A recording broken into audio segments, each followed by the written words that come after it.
Everyone, good morning all of you. मैं गुरु राकेश एक बार फिर आपके अपने यूट्यूब चैनल गुरु राकेश के ऊपर आप सभी का स्वागत करता हूं। आज के इस वीडियो में अपन टेस्ट क्रॉस, बैक क्रॉस और व्युत्क्रम क्रॉस के बारे में चर्चा करने जा रहे हैं। तो let's see it. Test cross की बात करते हैं अपन। सबसे पहले टेस्ट क्रॉस का मतलब होता है परीक्षण संकरण, और परीक्षण संकरण में होता क्या है, मोनोहाइब्रिड क्रॉस में जो हमारे पास F1 पीढ़ी प्राप्त हुई थी, उस F1 पीढ़ी का क्रॉस अगर अपन अप्रभावी समयुग्मजी जनक के साथ करवा दें तो उस क्रॉस को अपन क्या नाम देंगे, परीक्षण संकरण या टेस्ट क्रॉस नाम देंगे। जैसे अगर अपन थोड़ा सा इसको आरेख विधि से देखें तो क्या होगा, F1 पीढ़ी में हमारे पास जनरेशन प्राप्त होती है कैपिटल टी स्मॉल टी, और इसका क्रॉस हमें करवाना है अप्रभावी समयुग्मजी के साथ। समयुग्मजी का मतलब ये होता है कि लक्षणों को जो डिनोट करने वाले एलिल्स हैं, युग्म विकल्पी जो है, वो युग्म विकल्पी दोनों सेम होने चाहिए। जैसे यहाँ दोनों कैपिटल टी है, इसका मतलब ये समयुग्मजी है, और यहाँ पर एक कैपिटल एक स्मॉल टी है, इसका मतलब ये कैसा है, विषम युग्मजी है।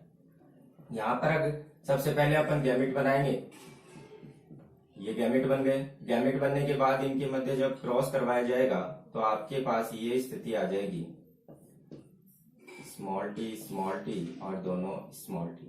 यहाँ पर अपन अगर इन प्लांटों का रेशियो देखें तो हमारे पास इन प्लांटों का रेशियो आता है 2:2, यानी 1:1। इनको काट के अगर अपन सॉल्व करेंगे तो हमारे पास रेशियो आएगा 1:1।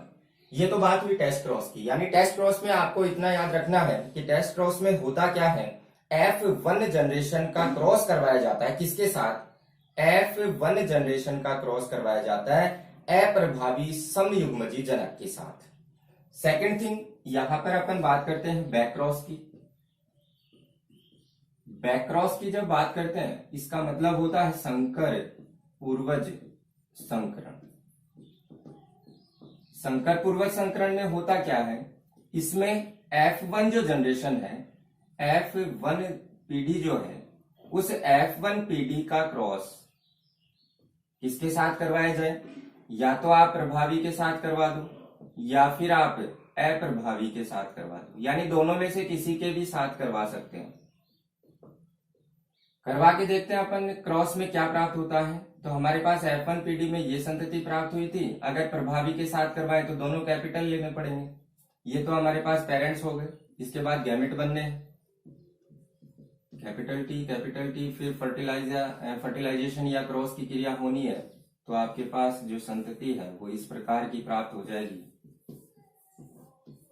Capital T small T. इनका अगर रेशियो अपन देखना चाहें तो हमारे पास कैपिटल टी वाले और ये वाली संतति आपके पास प्राप्त होगी। ये रेशियो भी आपके पास कितना आना है, 1:1 आना है। तो ये बात हो गई यहाँ पर अपनी बैक क्रॉस की, यानी संकर पूर्वज संकरण की। इसमें आपको ध्यान देना है कि F1 पीढ़ी जो है उसका क्रॉस करवाया जाता है किसके साथ, प्रभावी या अप्रभावी युग्म विकल्पी के साथ। यहाँ टेस्ट और बैक क्रॉस में मेन डिफरेंस यही है। टेस्ट क्रॉस में क्या किया गया है, सिर्फ और सिर्फ अप्रभावी समयुग्मजी जनक के साथ इसका क्या करवाया गया है, क्रॉस करवाया गया है। जबकि बैक क्रॉस की अगर अपन बात करें तो बैक क्रॉस में ऐसा नहीं है। बैक क्रॉस में प्रभावी और अप्रभावी जो आपके पास समयुग्मजी युग्म विकल्पी हैं, उनमें से आप किसी के भी साथ करवा सकते हैं। समयुग्मजी युग्म विकल्पी दोनों जो है आपके पास, उनमें से किसी के भी साथ आप क्रॉस करवाओगे, आपके पास रेशियो क्या आना है, 1:1 आना है। इसके बाद तीसरे क्रॉस की मैं बात करता हूं, जिसको व्युत्क्रम क्रॉस कहते हैं, और इसको इंग्लिश में कहते हैं रेसिप्रोकल क्रॉस। देखो, व्युत्क्रम क्रॉस के अंदर हमें नाम से ही थोड़ा सा अनुमान लग रहा है कि व्युत्क्रम का मतलब क्या है, एकदम उल्टा पुल्टा करना है। व्युत्क्रम क्रॉस के अंदर हम जिसे पहले नर मानेंगे उसे अगले क्रॉस के अंदर चेंज कर देंगे, यानी मादा में उसको कन्वर्ट कर देंगे, और जो मादा थी पहले क्रॉस में उसको नर मान लेंगे। ऐसे थोड़ा सा अपन समझे आरेख से। जैसे मेरे पास एक जनक है, 2 A और B, ये दोनों मेरे पास जनक है। A को मैंने क्या माना है, नर माना है, और B को मैंने माना है मादा। इस A जो नर है, पहले क्रॉस के अंदर इस A को मैं कैपिटल T से डिनोट कर रहा हूं, B को मैं स्मॉल t से डिनोट कर रहा हूं। इसका मतलब जब मैं क्रॉस करवाऊंगा तो सबसे पहले तो बनेंगे इसके गैमेट, सेम वही प्रोसेस होनी है। जनक से पहले क्या बनते हैं, युग्मक बनते हैं, फिर ये क्रॉस करके या फर्टिलाइज होकर संतति बना देती है। कैपिटल टी स्मॉल टी, ये कैपिटल ये स्मॉल और ये कैपिटल ये स्मॉल, ये आपके पास संततियां प्राप्त हो गई। इन संततियों के अंदर आप देख सकते हैं कि पहला जो ए था वो नर और कैपिटल टी वाला लक्षण डिनोट कर रहा था, और दूसरा जो बी था वो मादा और स्मॉल टी से अपने लक्षणों को डिनोट कर रहा था। यहां पर एक संकरण क्रॉस मैंने इस प्रकार से करवा दिया। अब अगर दूसरी बार मैं संकरण की क्रिया करवाऊं तो मैं यहां क्या कर दूंगा, थोड़ा सा चेंज कर दूंगा। जिसको मैंने पहले वाले संकरण क्रॉस में नर माना था, अब वाले क्रॉस में मैं उसको क्या मानूंगा, मादा मानूंगा। यानी ए बराबर मैं यहां कर देता हूं मादा, यानी कि वो अब स्मॉल टी से डिनोट होगा। और दूसरी तरफ बी को क्या मान लेंगे, बी को हमने पहले वाले क्रॉस में क्या माना था, मादा माना था, तो अब दूसरे प्रयोग में या दूसरे जो क्रॉस है उसके अंदर हम उसको क्या मान लेंगे, नर, तो उसको कैपिटल टी डिनोट करेगा।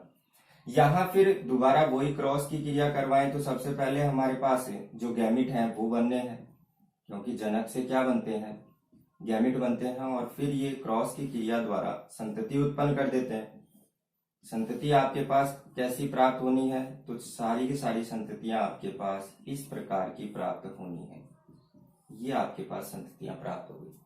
तो यहां हमने सिर्फ किया क्या है, इस व्युत्क्रम क्रॉस के अंदर सिर्फ और सिर्फ हमने क्या किया है, ए और बी यानी नर और मादा की स्थिति परिवर्तित की है।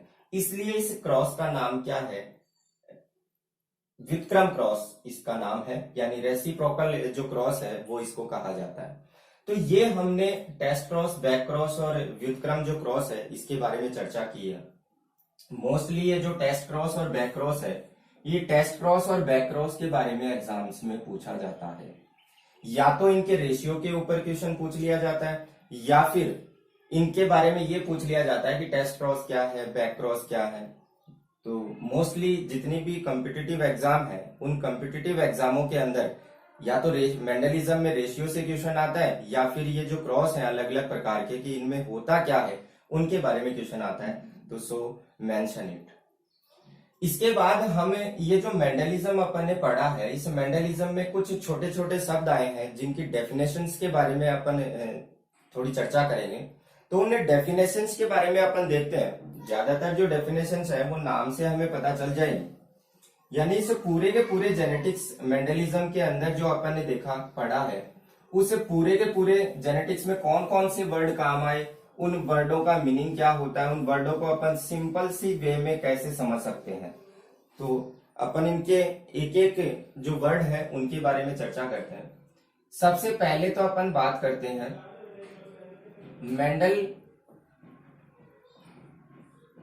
मेंडल ने जो लक्षण प्रकट करने वाले एकक थे, लक्षण प्रकट करने वाली जो एक एकक इकाई थी, उस एकक इकाई को क्या कहा था, कारक कहा था।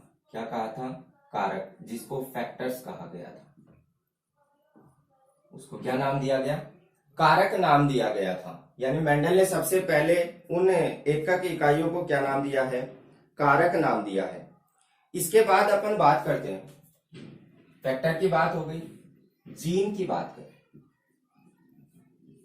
बाद में जब मेंडल ने उन एकक को कारक कहा तो बाद में वैज्ञानिकों ने क्या किया, एक वैज्ञानिक था जॉनसन, जिसने इसी फैक्टर को क्या नाम दे दिया, जीन नाम दे दिया।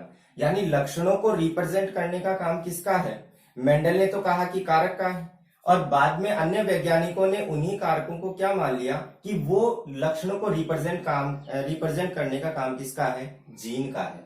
और ये जीन कहाँ है, क्रोमोसोम पे पाए जाते हैं, रेखीय क्रम में पाए जाते हैं। ये अपन जब क्रोमोसोम की स्टडी करेंगे उस समय अपन देख लेंगे। ये जीन हो गया। इसके बाद अपन बात करते हैं समयुग्मजीव।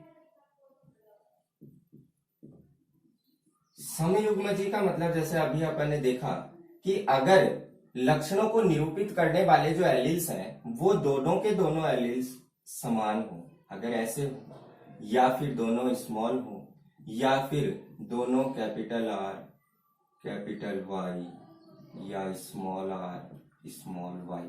ऐसे अगर दोनों के दोनों जो युग्म है, युग्म विकल्पी या एलील जो है वो अगर समान हो तो उनको अपन क्या नाम दे सकते हैं, समयुग्मजी। दूसरी अगर अपन बात करें विषम युग्मजी की, तो विषम युग्मजी का मतलब हो गया एक कैपिटल एक स्मॉल, एक कैपिटल एक स्मॉल, एक कैपिटल एक स्मॉल, यानी अलग अलग होने चाहिए दोनों। अगर दोनों अलग अलग हैं तो अपन उनको क्या नाम देंगे, विषम युग्मजी के नाम से जानेंगे। ये समयुग्मजी विषम युग्मजी हो गया। इसके बाद में एक वर्ड हमारे पास आया था प्रभावी। प्रभावी के लिए हमने देखा था कि ये प्रभावी लक्षण वो होते हैं जो F1PD में प्रकट होते हैं, और ये प्रभावी के अंदर हमने देखा कि कैपिटल T प्रभावी था, कैपिटल R प्रभावी था, कैपिटल Y प्रभावी था। जब अपन ने लक्षण एकल संकरण और द्विसंकरण में देखा था, तो एकल और द्विसंकरण में हमने ये देखा कि जो लक्षण हमने लिए थे उनमें एक प्रभावी था, एक अप्रभावी था, यानी एक डोमिनेंट था, एक रेसेसिव था। तो प्रभावी लक्षण जो होते हैं वो F1PD में अपना प्रभाव दर्शाते हैं, यानी अप्रभावियों पर ये अपना प्रभाव जमा देते हैं। दूसरी अपन बात करें अप्रभावी की, तो अप्रभावी वो होते हैं जो अपने लक्षण रिप्रेजेंट नहीं कर पाते F1PD के अंदर। जैसे कैपिटल T के सामने स्मॉल t जो है वो F1PD में अपने लक्षण रिप्रेजेंट नहीं कर पा रहा था, इसीलिए F1PD के अंदर सारे के सारे लक्षण कैसे आए थे, प्रभावी आए थे। यहाँ स्मॉल r आ जाएगा अप्रभावी में, यहाँ स्मॉल y आ जाएगा अप्रभावी। तो ये प्रभावी की बात हुई, अप्रभावी की बात हुई। इसके बाद अपन बात करते हैं एलील्स की, या जिनको युग्म विकल्पी भी कहा गया है। एलील्स को क्या कहा गया है, युग्म विकल्पी भी कहा गया है। ये एलील्स क्या होते हैं, ये वो कारक या जीन के दो या दो से अधिक रूप होते हैं जो उस पौधे के लक्षण को डिनोट करते हैं। जैसे मैं बात करता हूं यहां पर बीज की आकृति में, आकृति किसकी, बीज की आकृति कैसी थी, गोल थी। गोल बीज की आकृति को रिप्रेजेंट करने के लिए हमने क्या लिखा था, कैपिटल R। इसका मतलब ये क्या है, उनके एलील्स हैं, या ये क्या है, उसके युग्म विकल्पी है। और झुर्रीदार के लिए हमने क्या लिखा था, झुर्रीदार के लिए हम डिनोट किया था स्मॉल r। तो ये युग्म विकल्पी हो गए, यानी एलील्स क्या है, जो उस पादप के अंदर जो लक्षण अपन ले रहे हैं उस लक्षण को डिनोट करेंगे, उसको प्रदर्शित करेंगे। यानी कैपिटल R गोल बीज की आकृति को रिप्रेजेंट कर रहा था, इसका मतलब ये उसका क्या है, युग्म विकल्पी है या एलील है।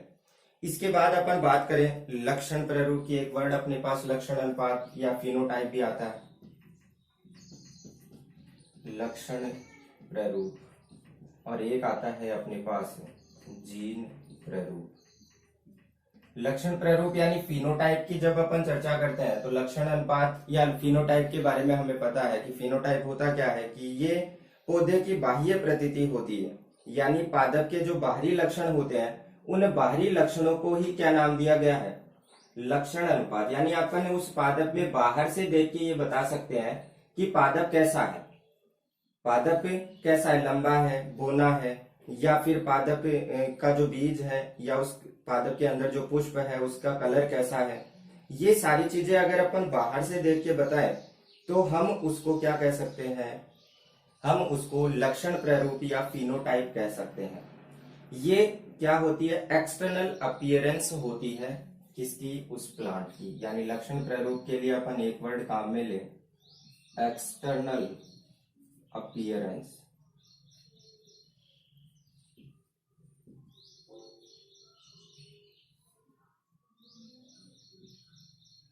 जीन प्रारूप की बात करें तो ये उसके जीन को रिप्रेजेंट करता है, जीन रिप्रेजेंटेशन। यानी जीन प्रारूप में अपन क्या करेंगे, हम उसके एलील्स की बात करेंगे, यानी हम उसके जीन की बात करेंगे जो कि जेनेटिक कॉन्स्टिट्यूशन होता है। यानी उसकी आनुवांशिकीय रचना होती है।